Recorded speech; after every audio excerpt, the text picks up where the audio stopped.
I'm coming before you with such a weighty subject. I find it imperative that I write every word down so that you would walk away full of meat, not fat. Full and heavy, not with the weight and burden. Christ has that. I'm talking about the weight and depth of this topic. You see, I can't talk about abortion without talking about infants and maternal mortality. All right. In fact, one should never discuss these issues without addressing the systems that perpetrate it. This subject is polarizing, and more often than not, my words challenge those on both sides of the debate. Good. So before we move forward, let's take a moment to pray. Lord, I pray that the words that come out of my mouth scream nothing but compassion towards all people. People who disagree and agree. I pray that the words that flow from my lips are gentle yet firm. I pray for those who may find this topic sensitive in nature, that they would hang on to the hope found in you, and when tempted to pull away, press in. I pray that eyes are open to see nothing but the truth, and ears are in tune to the convictions you've laid on our hearts. And as we have heard before, you have two choices. Amen. Sorry. Amen.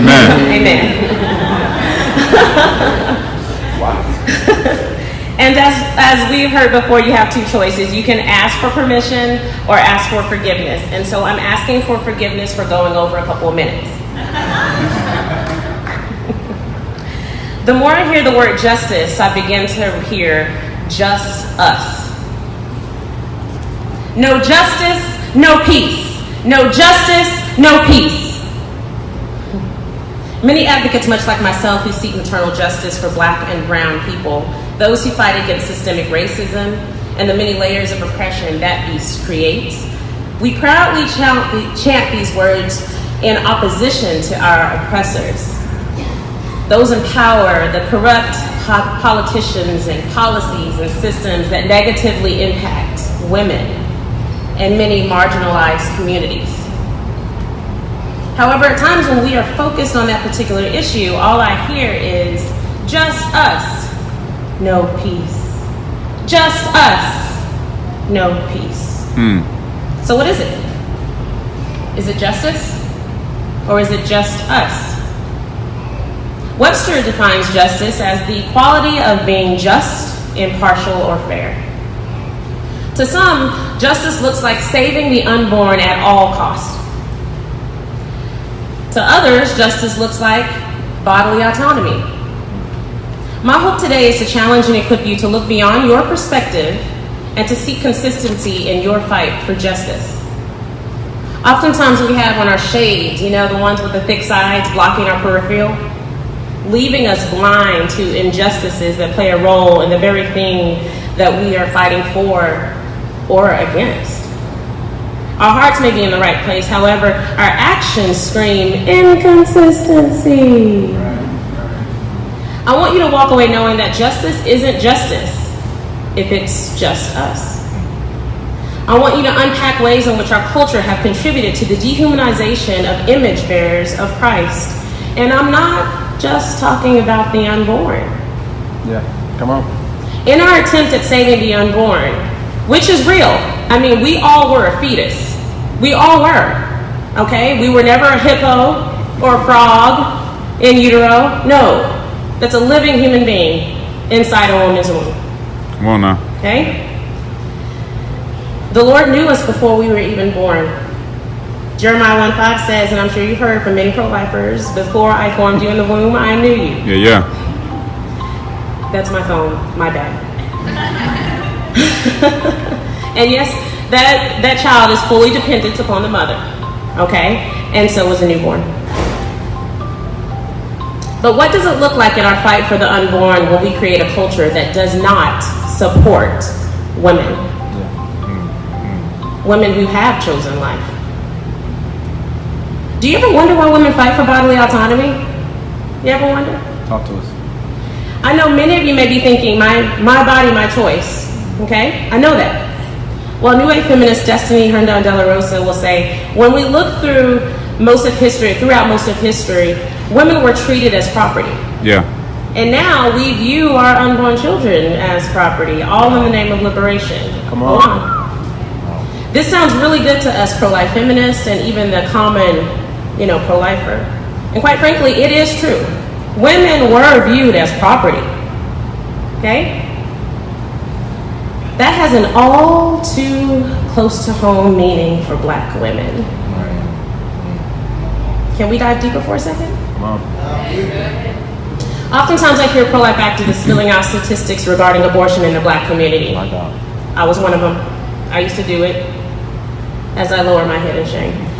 But can we take a moment to humanize these women and look beyond the stats? Can we unpack the history? And I'm not talking about Margaret Sanger. I'm talking about the evil history of controlling the reproduction of Black women by any means necessary. Come on. Uh-oh. I'm going there. Think about it. Some plantation owners raped and forcibly bred Black women with the strongest male for economic gain. Not only that, but we also have a history of Black women being sterilized without their consent. Fannie Lou Hamer, who coined the phrase, "I'm sick and tired of being sick and tired," she was one of those women, sterilized without her consent. In fact, 60% of the Black women in Hamer's native Sunflower County unknowingly suffered postpartum hysterectomies. Wow, 60%. If you'd like to understand more, just read Killing the Black Body by Dorothy Roberts. Take a picture. And Medical Apartheid by Harriet Washington. Hashtag listen to Black women. Now I'm going to ask again, do you ever wonder why women fight for bodily autonomy? Let me take you on a journey that I hope will lead you to further understanding. You see, I'm a doula and a childbirth educator, an advocate for women and our children. I often get women contacting me for doula support and simply guidance on finding a doula.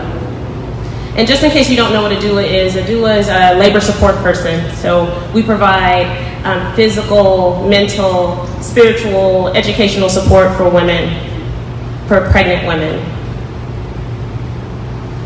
But the thing is, not every woman calls me just for labor support.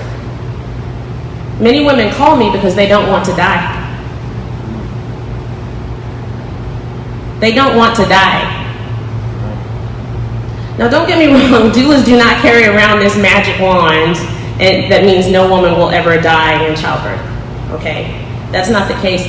But a doula can act as an advocate by supporting a woman in her right to make a decision about her body and her baby. You see, these women, these Black women seeking out doula support, they're at risk. Black women die at 3 to 4 times the rate of white women in childbirth and shortly after.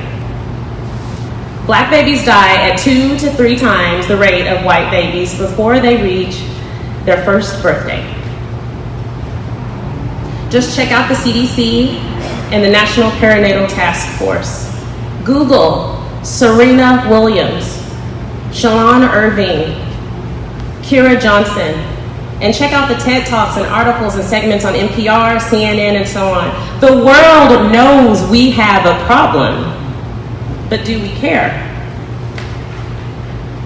Let those stats sink in and then ask yourself again why women fight for bodily autonomy. There are many reasons why. Fear is one of them, okay? Fear of being a mother. Fear of what their parents would say.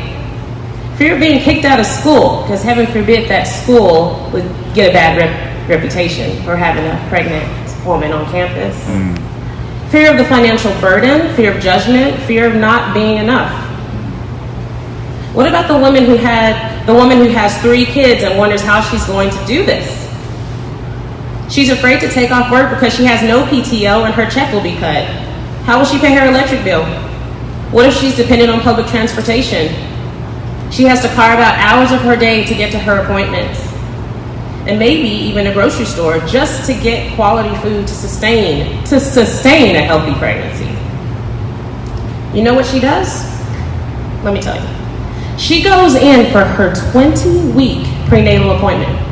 Okay? She takes the pregnancy test, and then she goes in for her 20-week appointment. You know why? So that she can hear her baby's heartbeat, so the doctor can say that her baby is good and healthy. And do you know when the next time she sees a doctor? Notice I said a doctor. Is when she's in labor.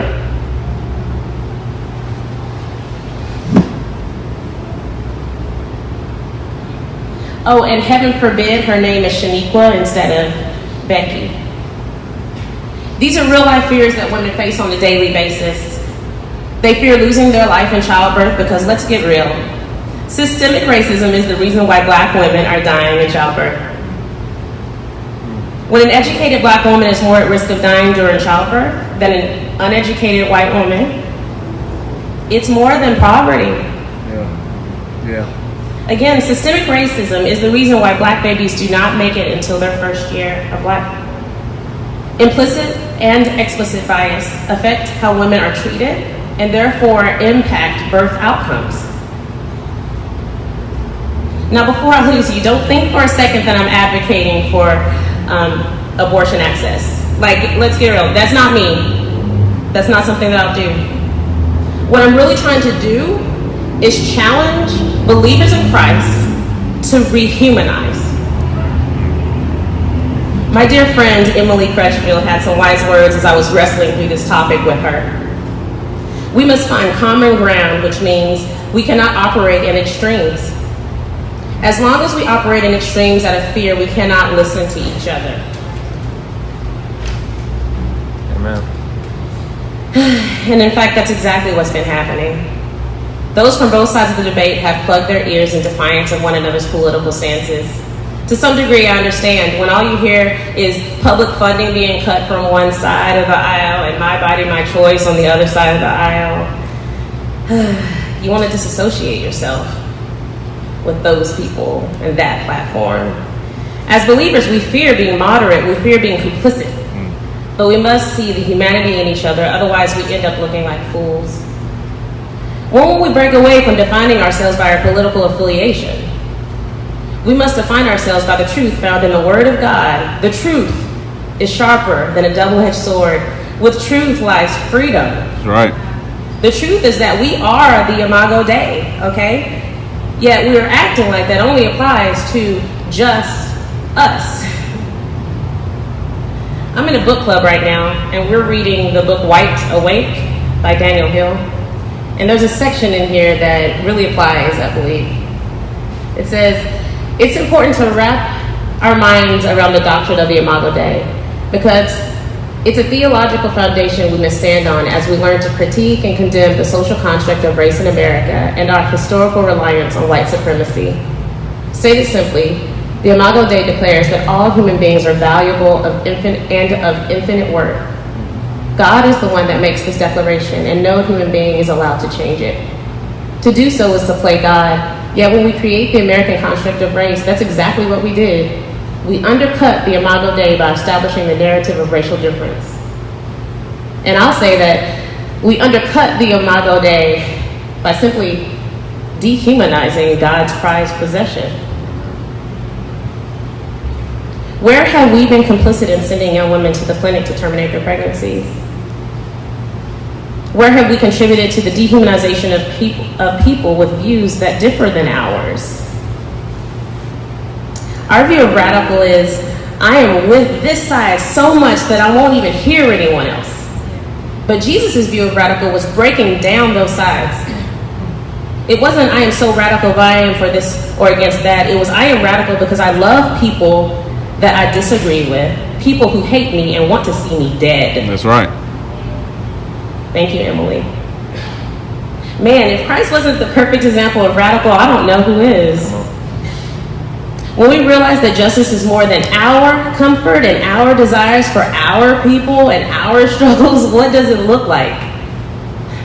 Justice looks like acknowledging that the subject of abortion is complicated, extremely nuanced, and deeply personal.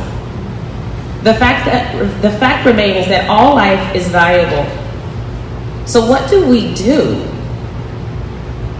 Well, we dehumanize the unborn by bringing up what ifs and they might be insert adjective. It suddenly becomes an issue of might makes right.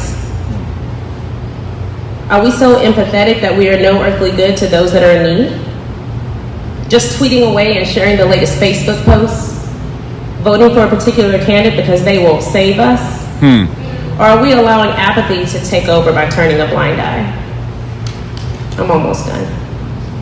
You got it. As followers of Christ, we should know that there is really nothing beautiful about the subject of abortion. Nothing. The subject of abortion and infant and maternal mortality. Marrying a political party isn't going to fix this. Since we are in Dallas, let me tell you about what's going on in our own backyard. Where are my South Dallas peeps? Hey fam. According to the Dallas Health Assessment, I want you to think Fair Park all the way down to north of 20. Okay? Great. South Dallas has the worst birth outcomes in Dallas County.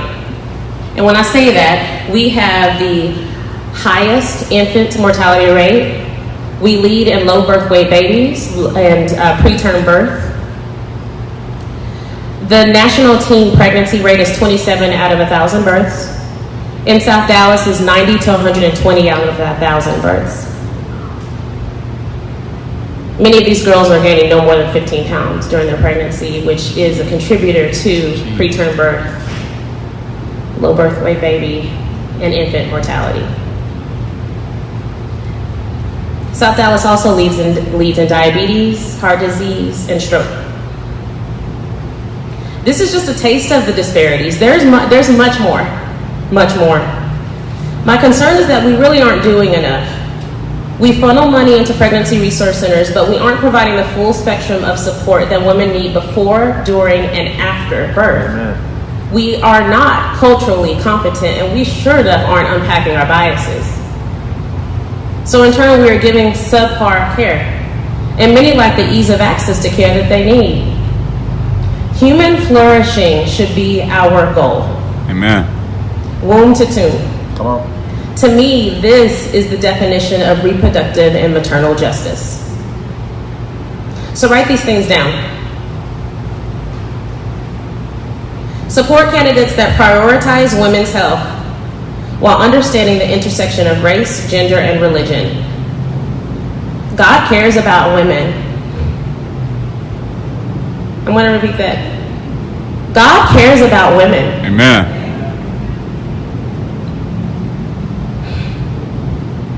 Support grassroots organizations that are doing justice work.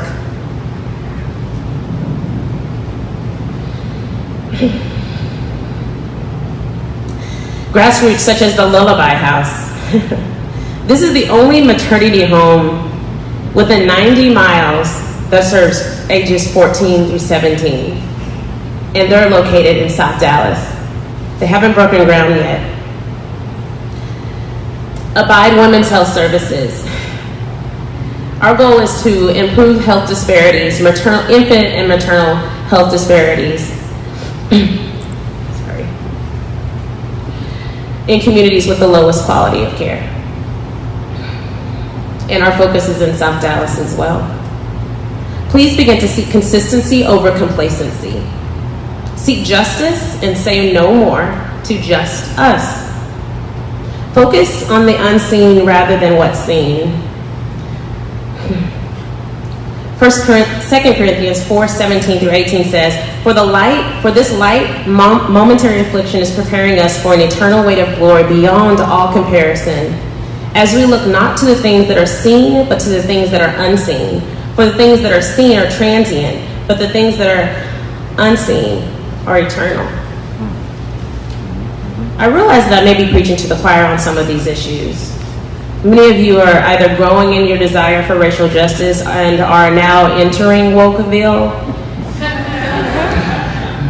And some of you have been in the neighborhood for a long time. But the one thing that remains true, being woke does not bring joy. Come on. It brings brokenness. Whoa, okay. You want me to repeat that? Being woke does not bring joy. it brings brokenness. Okay. But the hope found in Christ, who can heal all things, even a broken system, must be at the center as we seek to marry biblical values and social justice. Amen. Amen. Change comes through action. Change comes from realizing that the God we serve understands justice more than we can ever imagine. Justice looks like putting our hands to the plow and doing the work. I often say, in order to get rid of the weed, we must pull it up by the root. So let's uproot the system and plant a seed that bears fruit. But my question to you is, what seeds are you planting? Thank you. Amen.